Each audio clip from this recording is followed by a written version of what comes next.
amigos? ¿Cómo están? Bienvenidos a un programa más de Puente de Opinión. Hoy tenemos un tema muy importante. Vamos a platicar de algo que desgraciadamente como que está muy mal entendido en la actualidad. Todo el mundo habla de esto y hay veces hablamos como si supiéramos de derechos humanos. ¿Qué son realmente los derechos humanos? ¿Qué parámetros abarca? ¿Se está aplicando bien en México? ¿Cuál es la historia de los derechos humanos ahora? Ahorita con el cambio que se avecina, que ya el actual presidente de Derechos Humanos dijo que él no va, pero creo que los políticos cuando dicen que no van es que de veras van. No sabemos cómo va el asunto. Así que hoy vamos a platicar aquí en Puente de Opinión sobre los derechos humanos. Licenciado Héctor Becerra. Muchas gracias. Como siempre, un honor estar aquí en compañía del Muchas doctor Abel gracias, Cruz en el igualmente. programa de Puente de Opinión. Y bueno, en efecto, los derechos humanos vinieron a hacer un cambio radical totalmente en México. Las normas positivas que uno antes pensaba que daban algún resultado, ahora ya no se sabe, porque ahora ya con esta parte de los derechos humanos cambia todo totalmente. Ajá. Y bueno, pues estamos viviendo esto que le podemos llamar un poquito de la fiesta jurídica, porque no se sabe dónde inician los derechos, dónde terminan, hasta dónde llegan los límites. Y bueno, para eso nos acompaña aquí en el estudio el doctor Miguel Ángel Pérez Ochoa. Él es abogado de corazón, por así decirlo, licenciado en Derecho, Ajá. maestro en Derecho Procesal Constitucional, doctor también en Derecho Procesal Constitucional. Y bueno, él es especialista en la parte de derechos humanos, tiene una trayectoria muy amplia, pero bueno, realmente todo se resume a la parte de los derechos humanos. Bienvenido aquí al programa. Gracias, doctor. Gracias, licenciado. Muchas Doctor, gracias. perdón. Muchas gracias. ¿Qué son los derechos humanos? Mire, doctor, el cambio paradigmático que se da en materia de derechos humanos es la reforma 2011. Uh-huh. En el 2011 viene una reforma que viene a conceptualizar los derechos humanos desde el punto de vista que se armoniza con el derecho internacional. Uh-huh. Estos derechos humanos finalmente ya estaban contemplados en nuestra Carta Magna desde 1917. Uh-huh. Y vinieron evolucionando. Inclusive, si recuerdan, se contemplaba en la Constitución las garantías individuales, que cambió el concepto con esta reforma, porque las garantías individuales se conceptualizaban o era análoga a lo que serían los derechos humanos. Uh-huh. Sin embargo, con la reforma de 2011 se le da un auge a los derechos humanos y se genera el principio pro persona. Todo lo que sea en beneficio de la persona debe de aplicarse. Uh-huh. Ahí cambia el derecho positivo porque entra el tema de la ponderación de los jueces para tomar en consideración la resolución que se tenga en alguna litis, en algún asunto que tenga que ver con una violación de derechos humanos. Entonces, la reforma pues, es un avance muy bueno para nuestro país porque finalmente se armoniza con el derecho internacional. Uh-huh. Este movimiento de los derechos humanos se da sobre todo después de la Segunda Guerra Mundial, donde pues conocemos todos los grandes delitos, lesa humanidad que se dieron en la Segunda Guerra Mundial con los nazis y donde con la creación de la Organización de las Naciones Unidas se empieza a tocar este tema. Uh-huh. Este tema se empieza a armonizar y a nosotros a nivel regional tenemos la Convención Americana de los Derechos Humanos. Uh-huh. Entonces tenemos todo un sistema interamericano por parte de la Convención y un sistema internacional por parte de la ONU en relación a la protección de los derechos humanos.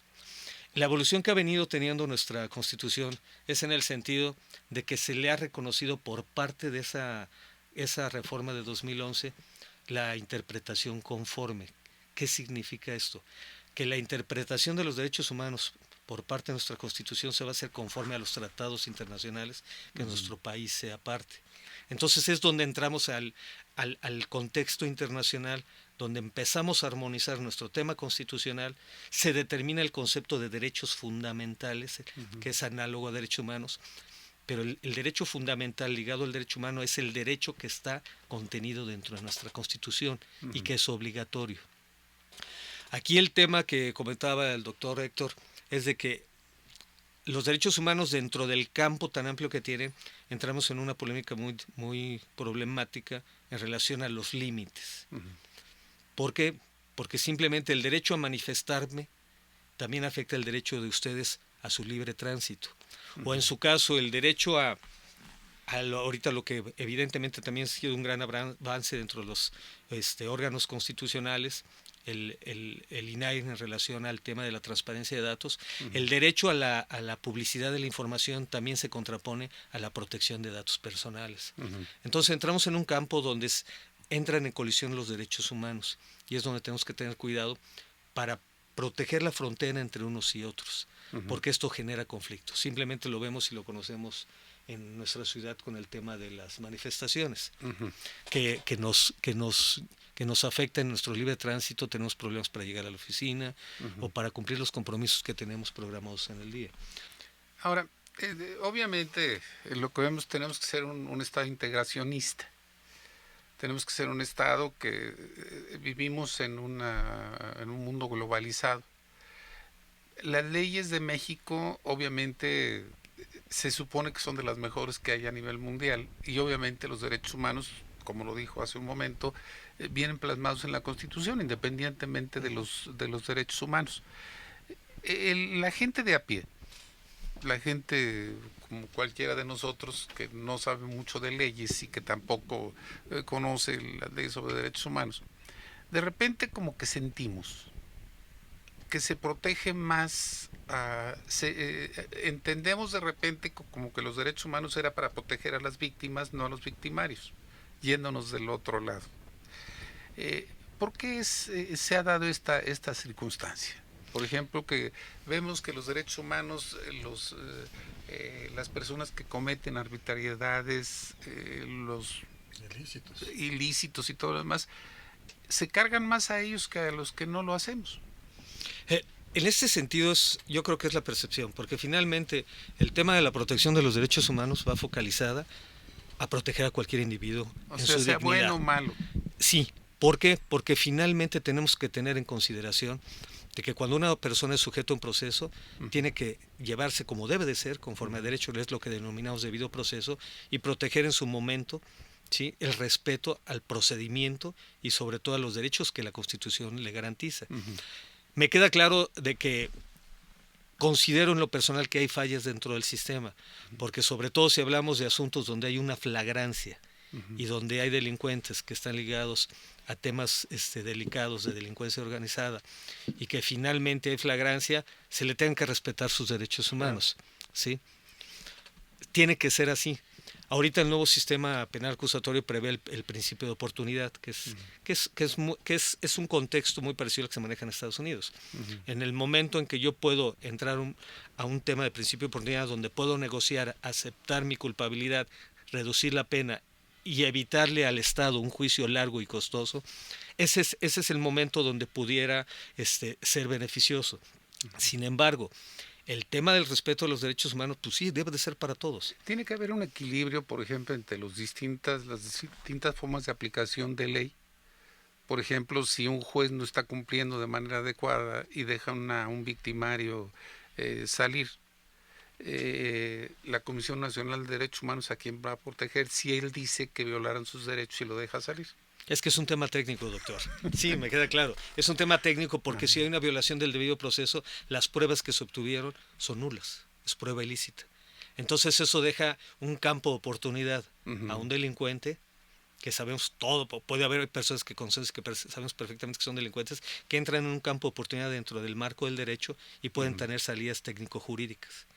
Desgraciadamente, creo que el sistema pues tiene que evolucionar, sobre todo en el ámbito de investigación, porque si viene una carpeta de investigación con deficiencias, pues evidentemente el delincuente tiene muchos recursos para salir libre. Y como que llevan en ocasiones un equipo legal atrás de ellos mejor que el de la víctima en muchas ocasiones. Así es. Inclusive, pues, algo curioso, los defensores, la Defensoría de Oficio en materia federal, tienen excelentes abogados.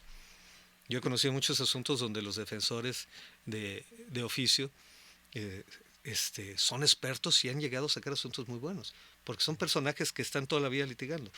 Y muchas veces lo que nos ha llamado la atención es de que un defensor de oficio ha sido muchas veces mejor que un abogado, exacto, un abogado de un gran despacho que pudieran ser contrapartes en un juicio. Es súper especializado porque está metido ahí. Así es. Y sí. Está llegando, es diario, común. Diario está en el digamos que en la cocina jurídica. por Es así como un decirlo. médico que está en un hospital. Claro. Exacto. De repente la gente dice, oiga, es el super especialista, ¿por qué está en un hospital y dice que en una cirugía gana 2 veces que el sueldo que le pagan?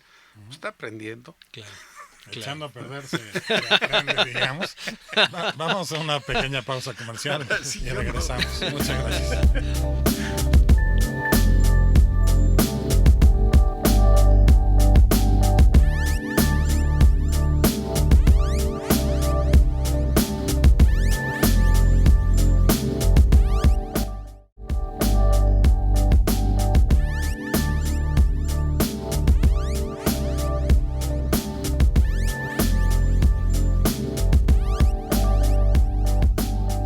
Bien, estamos de regreso aquí en Puente de Opinión. Ya se está empezando a sentir calorcito aquí en el estudio. A mí me preocupa mucho los derechos humanos porque veo que es una puerta a que el juzgador tenga que resolver conforme al mejor derecho, pero muchas veces no va a coincidir con la justicia verdadera. A ver, ¿los delincuentes saben más de derechos humanos en ocasiones que el policía? No, Por un motivo. No recibirán clases de decir, a ver, cuando te detengan tú vas a hacer esto, esto, esto y esto para que después alegues que te faltaron tus derechos humanos. bueno, finalmente estamos hablando de un campo empírico. Exactamente. Si ya entraron 4 o 5 veces, evidentemente ya tienen una Tienen escuela, doctorado en eso. tienen un Exactamente. conocimiento donde saben cómo protegerse. ¿Por qué? Exactamente. Porque pues es una escuela, finalmente. Entrar 4 o 5 veces, estar detenido por diferentes delitos, pues les va a dejar un conocimiento. Claro. Ese es un punto clave. Pero la realidad es de que estamos en una etapa de evolución donde, como lo dice el doctor Héctor, el sistema está perfeccionándose. Las carpetas de investigación, por lo regular, pues van deficientes. La corrupción tiene mucho que ver con la mala integración. La corrupción, desgraciadamente, sí es algo que Ajá. ha sido un mal de este país y que, desgraciadamente, en el campo de la procuración de justicia, pues ha hecho mucho daño. Ujú. Pero considero ahorita que lo más grave no es la corrupción, sino que la metodología con la cual se integran las carpetas y sobre todo el primer correspondiente que es la atención del policía Ujú. preventivo que atiende los asuntos, si no integra bien la documentación y todos los elementos de prueba para iniciar una carpeta, pues de origen va viciado. O sea, se le tiene que educar al policía desde un principio. Así es porque Enseñarle perfectamente. O sea, policía no puede ser aquel que nada más le ponen uniforme, le dan la pistola y le dicen que le dan Sí, 5 balas y que ya. Es ahorita ya todo. entramos a un campo donde el policía evidentemente tiene que tener un estatus de conocimiento Ujú. y de preparación más alto, Ujú. simplemente preservar el lugar de los hechos, conocer todos los elementos que tiene que hacer en el caso de encontrarse ante un hecho delictivo. Pero Y luego no eso- tienen recursos luego ni siquiera para acordonar la escena del crimen. Sí, desgraciadamente pues estamos en un proceso, aunque esta reforma constitucional en materia de los juicios orales pues le dieron 10 años para implementarse, pues algunos especialistas en el tema dicen que todavía nos faltan 20 años para llegar al punto de inflexión donde ya tengamos el control total del sistema penal acusatorio adversarial. Y aquí entra otra vez lo que estábamos comentando. O sea, se necesita preparación, gente que realmente sepa de lo que va a hacer. Pues los policías los tenemos que preparar, No, pero yo me refiero a la gente que sabe de la aplicación de la ley. claro. O sea, no pueden llegar hechos al vapor, no, porque mi cuate es usted y me dio un puesto a mí, yo llego y no sé ni cómo hacer. Claro. Y si yo me encargo de abrir carpetas y me encargo de darle curso a los policías, pues desde ahí ya voy a empezar a tener problemas. Sí, el Ministerio Público como tal tiene un proceso de preparación y Sí. los ministerios públicos finalmente Se ha ya tienen. invertido mucho dinero. Sí, O sea, es tiene la mucho base dinero. de todo. Así es. Sí, el aspecto técnico. Yo- Si una carpeta de investigación, no va técnicamente bien soportada, va a tener deficiencias en el proceso penal. ¿Y le echan abajo? Sí, claro. Lo- Simplemente una prueba ilícita, Ajá, lo que comentábamos. estamos comentando fuera del aire y era eso precisamente, que de repente el juez tiene que llevar un criterio técnico. Sí, es importante de señalar integración. esto, que quede muy claro. Ajá. Muchas veces dicen, este juez es un corrupto Exacto. porque liberó a X persona. en No, Flavancas- en Flavancas Lo es- vimos hace Eh, rato. eh, Hace rato. No, ¿verdad? Hace como 3 meses que mataron a un delincuente que todos sabían que estaba en la cárcel y que no, que lo habían soltado. Y el juez dijo, pues es que a mí me presentaron esto y lo tuve que dejar salir. así claro. Ujú. Y ese es el momento o la realidad en el tema de la administración de Y justicia. si el juez dice, no, es que todas las pruebas apuntan que este señor fue el que cometió el ilícito, lo dejo en la cárcel. No, voy a esto. Recuerden que la jurisprudencia es obligatoria para los jueces. Eso. Ahí no hay para dónde hacerse. Ajá. Si una jurisprudencia señala el concepto de una prueba ilícita y se dan los elementos que conforman y se da como consecuencia de que esa prueba es ilícita, el juez la tiene que quitar. Porque aunque él pondere y diga si es culpable y haga una sentencia acusatoria, en la siguiente instancia se lo van a tirar. Porque la jurisprudencia, como sabemos, aquí doctor, es de aplicación obligatoria. Inclusive para un juez no aplicar de forma obligatoria una jurisprudencia es responsabilidad para el juez. ¿Se politiza de repente? No. Aquí el tema es muy técnico jurídico. Y un juez que en un momento determinado pudiera tener una interpretación y un argumento distinto, aunque tenga una evidencia y una jurisprudencia que lo obligue a ir bajo X sentido, pues va a ser en la siguiente instancia, va a ser nuevamente evaluado y se va a caer. El caso. Así es. O Entonces, va a ser responsable incluso esa persona por ir a una cuestión política, decir, acato lo que me dicen a nivel político para mantener mi trabajo, pero si tomo decisiones que no respetan esa parte de derecho, pues sí, se le claro. finca alguna responsabilidad. Estamos hablando del concepto de una jurisprudencia y donde el hecho jurídico se adecua al concepto de la jurisprudencia que finalmente se tiene que acatar. Pero también tenemos el caso donde hay una interpretación, hay diferentes ponencias y donde se discuten, lo vemos en la Corte con los ministros, claro, donde hay diferentes ponencias, se expone y algunos ministros dicen estoy de acuerdo y otros dicen no, hacen un voto Incluso hay cierto choque. Por ejemplo, ahorita lo que estamos viendo de los ministros que se quejan de que ¿cómo se dice? Los cohechan o los coaccionan. Por ejemplo, el exsecretario de Gobernación ya salió a decir que no lo coaccionó, que le dio argumentos jurídicos. Entonces, y por eso decía que se politizaba. El señor llega y dice que son argumentos legales. ¿Hasta dónde puede una persona política platicar de argumentos legales? Considero que técnicamente no es posible. No lo puede hacer. No es posible. O sea, no es cuestión solamente de porque un argumento que pura. vaya en contra de la ley, sobre todo si hay una jurisprudencia, aunque el policía pues va a ser muy claro y notorio de que es inválido y que no tiene un sustento jurídico. Ese es el tema. Insisto, eso es en teoría, porque en la práctica creo que es diferente. Recordemos, por ejemplo, el caso, ¿se acuerdan de aquella famosa sentencia del anatocismo? El interés sobre el interés. En la época de Cedillo. Cuando teníamos un problema grave con los créditos hipotecarios, evidentemente, evidentemente era un tema gravísimo. ¿Por qué? Porque era un interés alto, a las familias perdieron sus propiedades, porque finalmente un crédito que les había costado 100 pesos ya valía 1,000 pesos después de 2-3 años, por decir números. Pero finalmente la evaluación de esa resolución fue política. ¿Por qué? Porque la implicación de considerar el anatocismo en un momento determinado una práctica de usura inválida significaba devolverle millones y millones y millones de pesos a miles de familias, que implicaba todavía una crisis mayor a la que teníamos en aquel momento. Yo considero, por ejemplo, en ese sentido se tomó una consideración o se dio un argumento, pero basado en un tema político y financiero que afectaba más al país. ¿Qué se trató de proteger? Pues el bien mayor, que era el país como tal, desde el punto de vista económico y financiero. Por eso es lo que yo preguntaba, ¿hasta dónde lo político interfiere en la parte legal? Pero tendría que ser a nivel macro, como este caso. Yo recuerdo este caso. Yo recuerdo dos casos muy recientes, los de la guardería del ABC y Florence Cassés, que cuando estaba el secretario de Gobernación Gómez Montt, me parece que era, él fue y le pidió a un ministro de la Corte, Lelo de la Rea, le dijo, el presidente quiere que sea así. Y él te puso. Es precisamente lo que yo estaba comentando. ¿Sí? O por ejemplo, no lo digo yo, lo dice no hay tabla rasa. El caso semejante, por ejemplo, de Florence Cassés y los que están ahorita en la cárcel. O sea, liberaron a la francesa por presiones políticas y a los otros los dejaron en la cárcel. Y apenas Y yo ahí creo que en están. unas 2 semanas van a dictar sentencia para ver si dejan salir a los otros.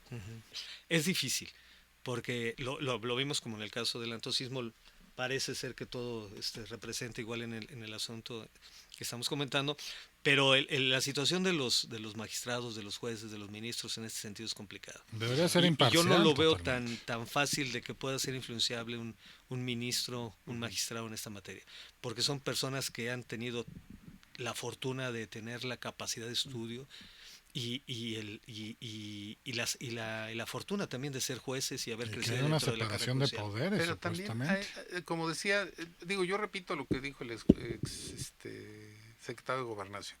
Sí. Dijo algo muy sencillo, era una cuestión de interpretación. Usted dijo que no y 4 dijeron que sí. Sí. Dice, por lo tanto, pues yo no tengo problema.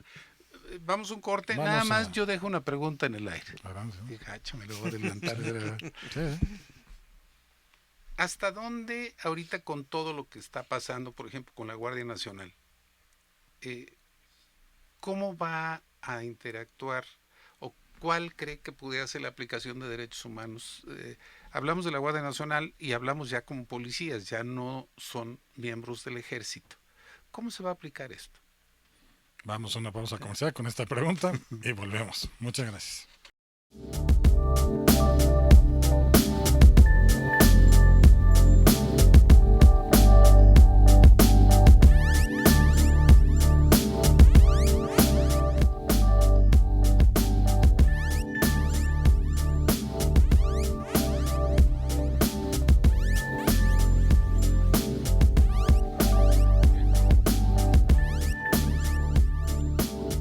Bien, estamos de regreso y bueno, se quedó en el tintero, digamos, la pregunta de la Guardia Nacional, la parte de pues, el respeto a los derechos humanos, ya no son de la Secretaría de la Defensa, ya no son marinos, ya no es Policía Federal, ya es un nuevo cuerpo como tal, y qué tanto respeto van a tener hacia ellos y ellos hacia el pueblo. Sí, porque parecería que tenían carta abierta antes para hacer lo que quisieran. Claro. Esa impresión daban.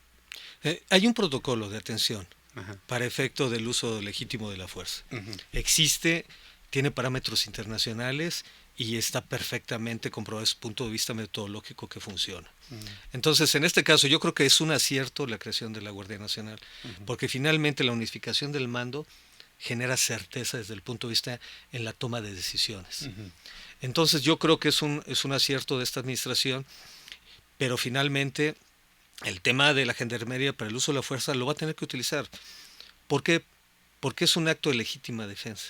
Claro. Independientemente de que el uso legítimo de la fuerza puede prevenir en un momento determinado situaciones más graves. A mi consideración, creo que el hecho de que vaya un convoy de elementos de la Marina, del Ejército, de la Guardia Nacional, que sea menor a un contingente, se le está exponiendo, y eso ha sido antes y ahora.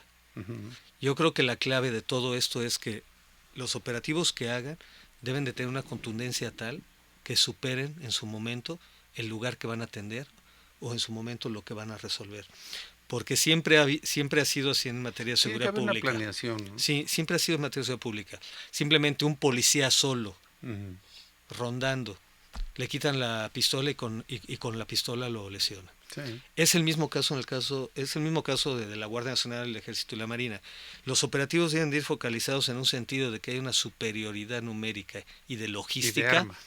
Así es. Y de armas. Y de armas. No, es evidente.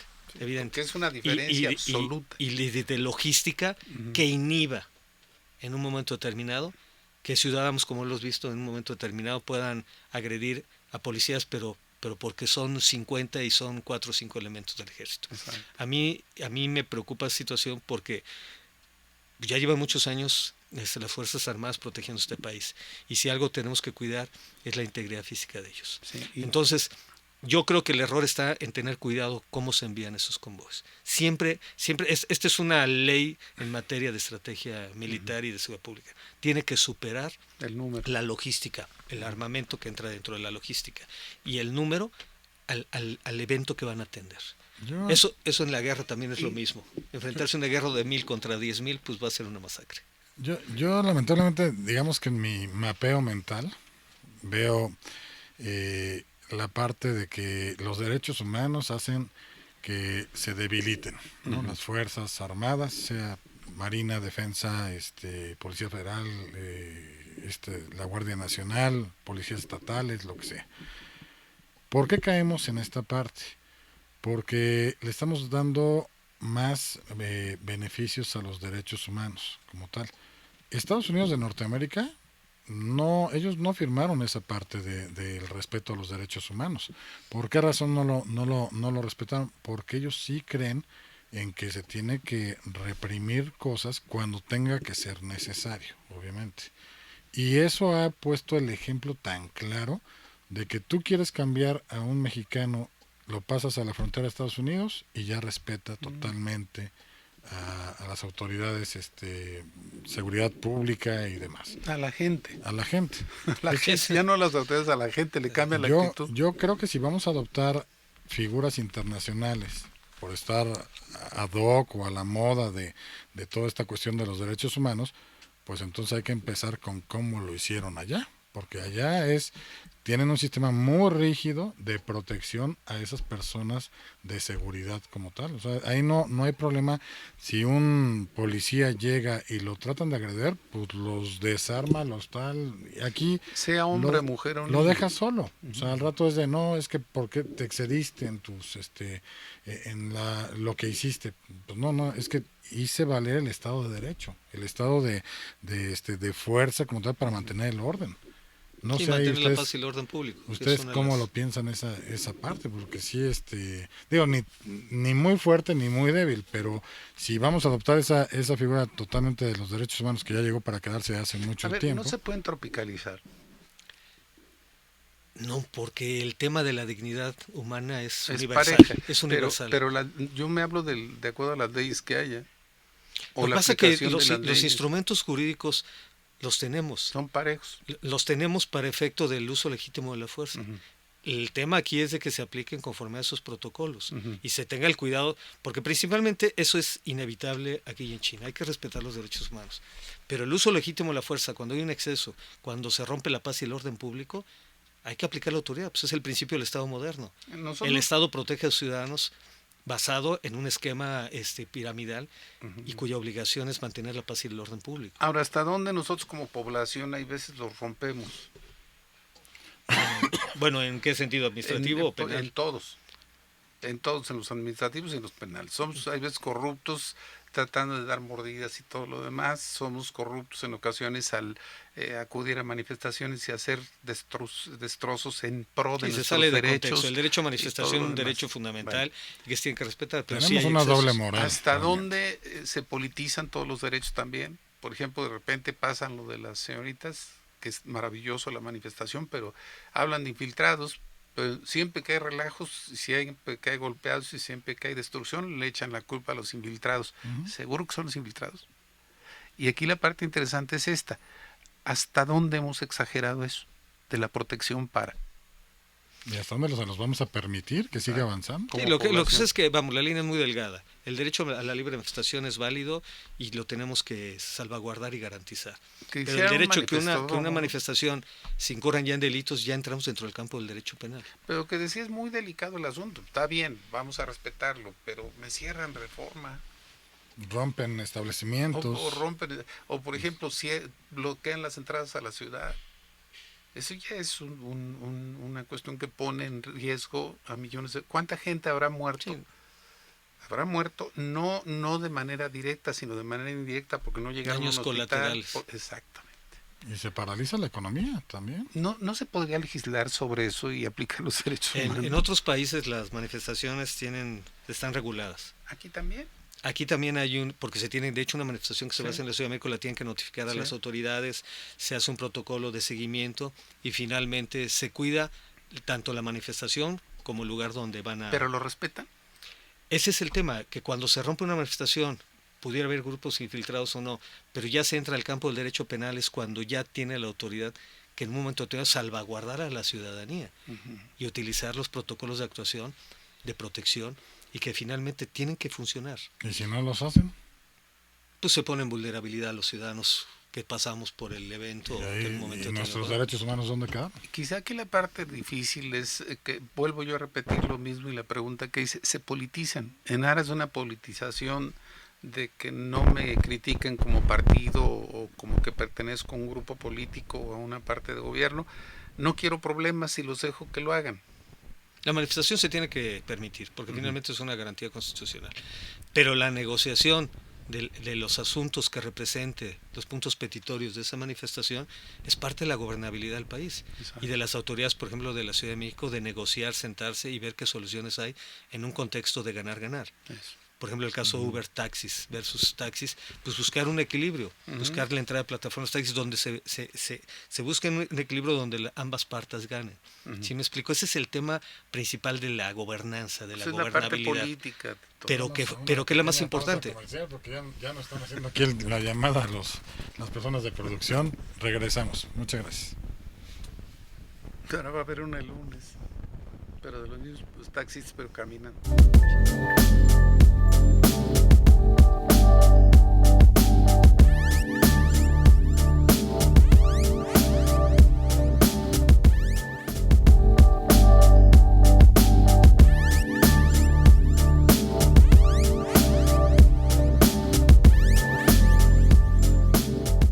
De vuelta aquí en Puente de Opinión. Bueno, nos quedamos aquí platicando un poquito de las manifestaciones. Sí se tienen que notificar. La autoridad sabe perfectamente cuándo va a ocurrir una manifestación, en qué términos, de qué se trata. Implementa un operativo. Pero ¿y si ellos mismos lo pueden boicotear? Pues van a decir que se salió de control, ¿no? No. La manifestación no se boicotea porque finalmente está programada. Lo que se hace es salvaguardar, acompañar y proteger en su momento a la ciudadanía de cualquier contingencia, como puede ser un grupo infiltrado.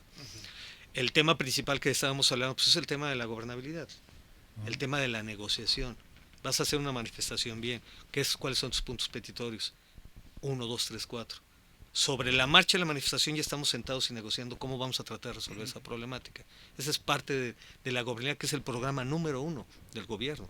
Lo más importante dentro de un país es el tema de la gobernabilidad. Si un país pierde la capacidad de la negociación, evidentemente entramos en un estado de conflicto. Somos una ciudad de manifestódromo brutal.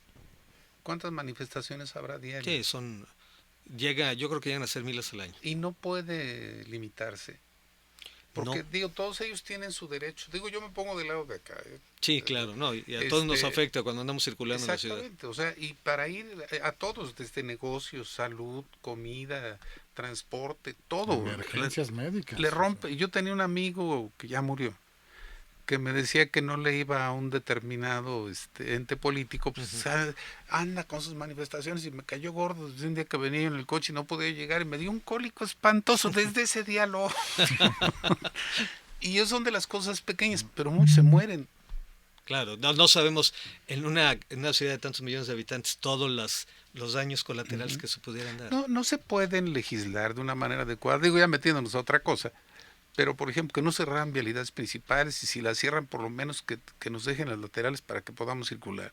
O sí nada más pero, pues, ¿cuándo? Sí se negocia, pero desgraciadamente no siempre hay la capacidad por parte de los grupos que organizan las manifestaciones de negociar en su momento, pues, cuál va a ser el recorrido, qué calles sí, qué calles no. Pero sí hay una negociación en cada manifestación que se hace en la Ciudad de México. Ahora, en relación a los derechos humanos, en un momento dado es aplicable, por ejemplo, en ese tipo de circunstancia.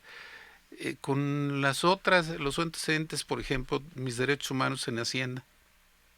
¿En materia de fiscal? Ajá.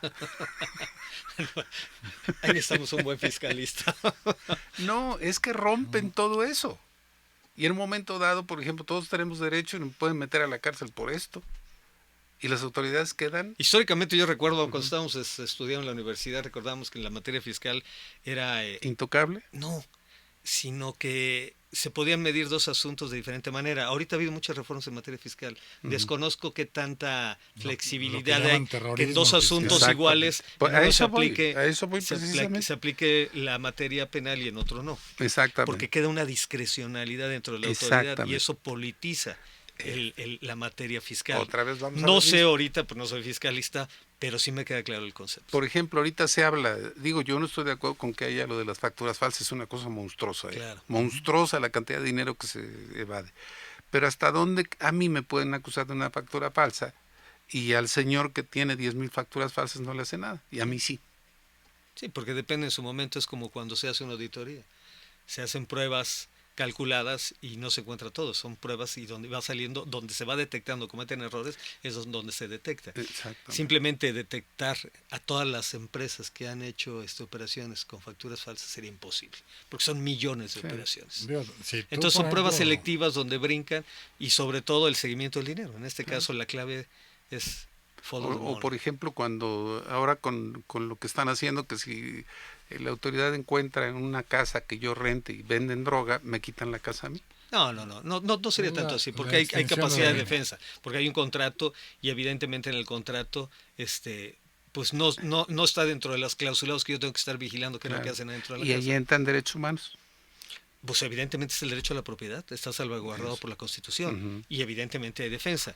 Nos vamos a los extremos muchas veces, pero eso evidentemente puede ser por asuntos que conocemos donde hubo un trato injusto.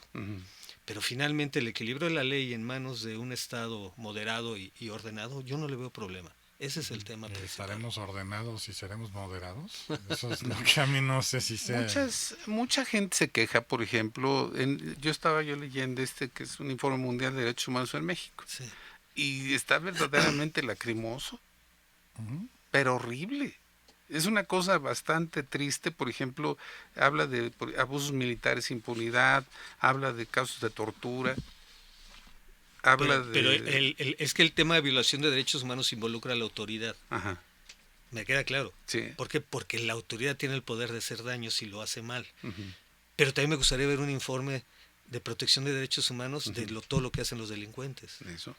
O sea, que matan, violan, despedazan, desaparecen personas. O sea, porque eso no son autoridades, por eso no se denomina una violación de derechos humanos. El concepto de derechos humanos va ligado a una autoridad. Exacto. Pero cuando es un grupo delincuencial y comete atrocidades 20 veces mayores que pudiera cometer un Estado, ese es un concepto que no se ventila. Porque si bien es cierto, aquí se critica a un Estado por ser autoritario, que muchas veces tiene que serlo, pero no se ve el lado contrario, donde la delincuencia, la delincuencia organizada, mata, viola, criminaliza el hecho, pero de una manera terrible. Yo pongo un ejemplo. Creo que fue en Michoacán lo que pasó cuando un grupo de delincuentes derribaron un helicóptero. Y a los 3 días llega un Black Hawk, me dispara desde arriba, se veía dantesco el cuadro. Es un operativo de la Marina. Primero la gente pues dijo, tiraron un helicóptero y no, son malos. Pero después toda la Marina y parte de la policía llegó a estos lugares e hicieron esos disparos, y entonces toda la opinión pública se volcó en contra y empezaron a salir que muchos de los posibles, o quién sabe si eran delincuentes o no, fueron asesinados. Es que volvemos al ejemplo que habíamos puesto hace rato. Si la logística de ese operativo en su momento, atrapar ese grupo implicaba la caída de X número de elementos, posibles bajas de civiles y un choque de alto impacto, y si nos atenuaba esa situación la utilización de un helicóptero Black Hawk, se justifica. Es el mismo caso que ocurrió en la decisión que tomó Estados Unidos en la bomba de Hiroshima y Nagasaki. El asalto a las islas implicaba millones de pérdidas tanto de militares estadounidenses como japoneses. Y el cálculo se hizo, claro, fue una decisión brutal que tuvo que tomar en su momento fue Truman, y se tomó, pero tomando en consideración de que iba a haber más bajas en un enfrentamiento, iba a ser más sangriento y también que aventar las bombas atómicas. Por eso regreso al tema de que un operativo del Estado debe ser superior al que se va a enfrentar. En este caso no lo conozco, pero yo creo que la logística de ese operativo en un enfrentamiento directo iba a causar más desgracias que entrar helicópteros que en su momento terminaran un asunto de forma inmediata. Ese es el panorama que yo veo por lógica. Pero igual se politiza mucho. Sí. Y por ejemplo, en el caso de lo de la bomba de Nagasaki y Hiroshima también fue una demostración de fuerza para que los rusos calmaran porque ya andaban muy acelerados. Sí, O sea, pero la son- decisión, me tocó a mí hacer la tesis sobre ese tema, porque Ujú. leí sobre el uso pacífico y la Ajá. proliferación de armas nucleares. Y me entré en libros norteamericanos Ujú. que profundizaron mucho en el tema y la edición Ujú. fue muy, Muy difícil. fue muy difícil, Ujú. pero finalmente en el contexto de ellos lo Ujú. justificaron. Porque las cifras eran impactantes, el asalto a las islas. Pero Ujú. pues dicen que el que escribe la historia es el No, me queda claro, vencedor, me queda ¿no? claro. Pero sí la lucha fue muy sangrienta entre los Estados Unidos y los japoneses. ¿Qué hacer para que aprendamos? Porque yo creo que una de las cuestiones importantes, yo sigo insistiendo siempre en lo mismo, para todo lo que hacemos nos tienen que educar. En la parte médica tenemos que educar a la gente Ujú. para que aprenda a prevenir. En la parte legal Claro. tenemos que educar a la gente para que aprenda a exigir y aprenda a respetar. Claro. Tendríamos que educar a la población en relación a derechos humanos. Yo creo que ya ahorita Esa vamos. pregunta yo creo que la dejamos ahorita en el aire porque si no me van a empezar a regañar aquí la producción y regresamos. Muchas gracias.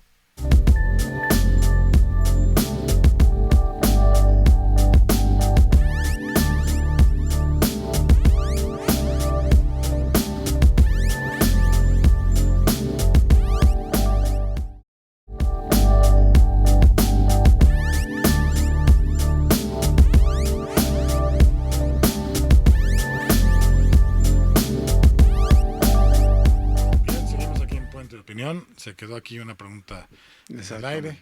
Ahora sí puede dar la respuesta Era adecuada. el concepto era de Educación para la gente. educación. Ujú. No, yo creo que ya estamos muy educados en materia de derechos humanos, porque tan es eso que la delincuencia está muy bien preparada Pero para defenderse.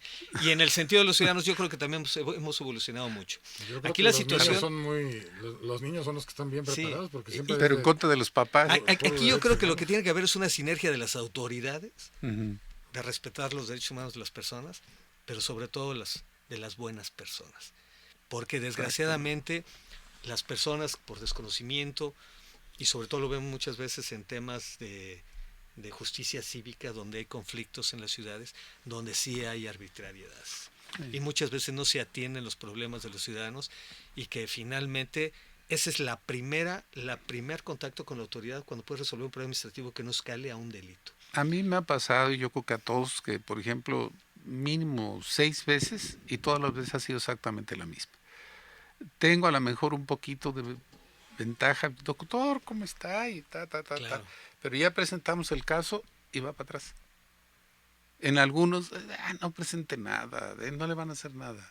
Y el otro, no, ya déjelo, va a perder la misma autoridad. Sí, hay una apatía por parte de la sociedad, todo nos ha pasado. Exacto. Voy a ir a levantar un acta y voy a perder toda una mañana para finalmente únicamente entrar a las estadísticas. Exactamente. Porque eso es en lo que terminamos. Es parte de la evolución que estamos teniendo. Ujú. Sí, es gravísimo. ¿Qué tenemos que hacer? Educar exigirle a la autoridad. Sobre todo que los ciudadanos se exijan. Y Exacto. creo que vamos en un buen camino. Pero Pero para finalmente eso sí hace falta. necesitamos saber qué son bien y cómo exigirlo, porque nada más queremos que respeten nuestros derechos humanos. Sí, ya, sáquese. Pero a veces no sabemos cómo. Lo que pasa es que el tema de los derechos humanos, como veníamos hablando, pues puede ser un aspecto tan sencillo como la propiedad. Ujú. Que alguien se meta a mi casa y que no me ayuden a sacarlo. ¿Sí?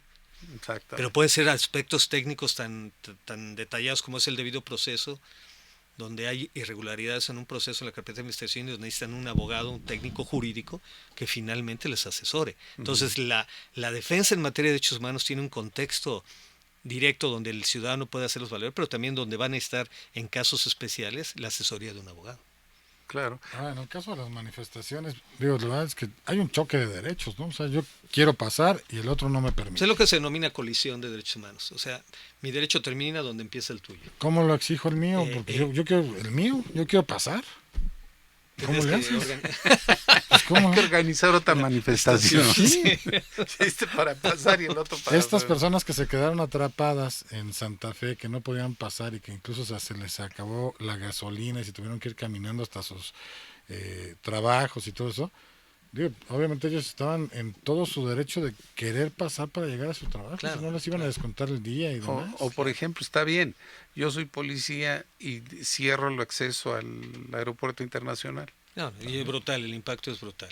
Pero regreso al tema de la gobernabilidad. Ajá. Tenemos que adelantarnos a los hechos. Si hay un grupo que se está manifestando, no que está manifestando, que avisa de una manifestación, que hay un conflicto, es tratar de solucionar los problemas. Antes, claro, es un tema preventivo.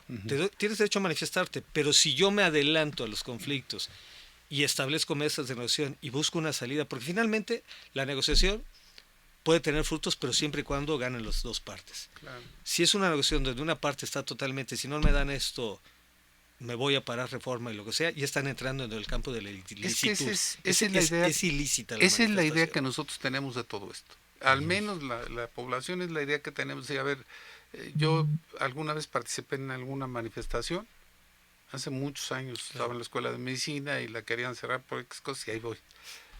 Pues ocasionamos un caos. Claro. Sí, el alto impacto que tiene una manifestación en la ciudadanía y en las autoridades, Sí. ¿Y en es qué brutal. termina? Es brutal. O sea, Es simplemente la última manifestación que vimos muy legítima de las mujeres. Sí. Yo lo vi como un fenómeno, por un lado, el haber ocasionado daños, yo lo vi como un fenómeno para llamar la atención, porque ya era un movimiento que tenía mucho tiempo que no le hacían caso. Ujú. Y esto, si se fijan, tuvo un alto impacto no a nivel nacional, a nivel internacional, porque los movimientos se repiten en diferentes partes del contexto global.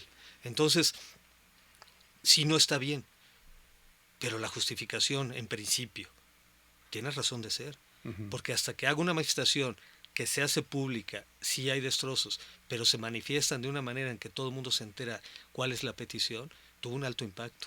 Pero si Pero no hay regresamos destrozos, ¿no? al tema, la negociación. Eso. ¿Por qué las autoridades no han cuidado el tema del cuidado, sobre todo las mujeres que trabajan, que salen temprano, que llegan tarde y que son todo el día están expuestas a este tipo de atentados? Exacto. Las comisiones de derechos humanos nacionales y estatales, ¿qué hacer para que tengan realmente el brillo que deberían de tener? Porque es el adalid.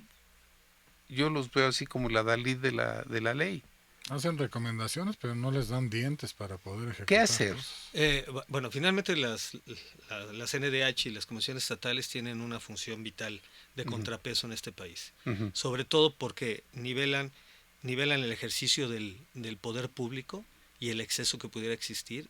Es un punto de equilibrio para detener actos injustos por parte de las autoridades, porque era lo que les decía, la violación de derechos humanos implica siempre una autoridad. Entonces, la función es muy noble, es una institución que tenemos que cuidar mucho, pero que finalmente, como dices, doctor, si no tiene dientes. La recomendación, si la comisión emite una recomendación y no es acatada, finalmente pueden citar al funcionario público que no la recibió a que vaya al Senado y explique y fundamente y motive el por qué no se dio. Y si no lo justifica, puede haber consecuencias de tipo administrativo y penal. Ahora otra cosa, cuando se nombra, por ejemplo, al presidente de la Comisión de Derechos Humanos, vemos con mucha preocupación que generalmente cuando se nombra es amigo de fulano y si no, no pasa. Y empiezan a poner, yo me acuerdo, el presente presidente, creo que estaba con otros 4. Y a todos le ponían, este es amigo de fulanito, pero va a quedar manganito porque es amigo del político fulano de tal. ¿Quién debería hacer el nombramiento? Lo que sucede es que estos nombramientos de organismos autónomos van bajo determinado perfil, Ajá. independientemente de que pudieran tener conocidos dentro del Estado. ¿Y lo respetan? Y no, los perfiles sí. Sí, los perfiles siempre se han respetado porque es parte de los requisitos para poder competir en una posición de esa naturaleza. Sin embargo, evidentemente, pues son grupos que pueden estar ligados a grupos de poder, pero el perfil se respeta. Y evidentemente el próximo presidente de la comisión, como lo es ahorita el maestro Luis Raúl González Pérez, pues tiene que tener un perfil que cumpla los requisitos que contempla la ley de los derechos humanos, sí. Y es un contrapeso que tenemos que cuidar, como el INAI, como el INE, como todas las instituciones, organismos autónomos que nos han costado muchísimo trabajo a través de estos últimos años, consolidarlas y generar un equilibrio dentro del poder en este país. O sea, fortalecer las instituciones sería una base primordial. Y lo que decía hace Están rato, fortalecidas, debilitarlas sería malo. Pero hay que darles dientes, digamos. No, porque finalmente sí tiene dientes la comisión. En este caso la comisión, digo, porque citan a la persona que no acepta una recomendación, lo citan al Senado. Y puede tener consecuencias penales y administrativas. Entonces, de hecho, que le llegue una recomendación a un funcionario público es de muy alto impacto. o sea, no nada más no le hago caso y ya. No, sí, se le tiene que hacer caso porque se emite la recomendación.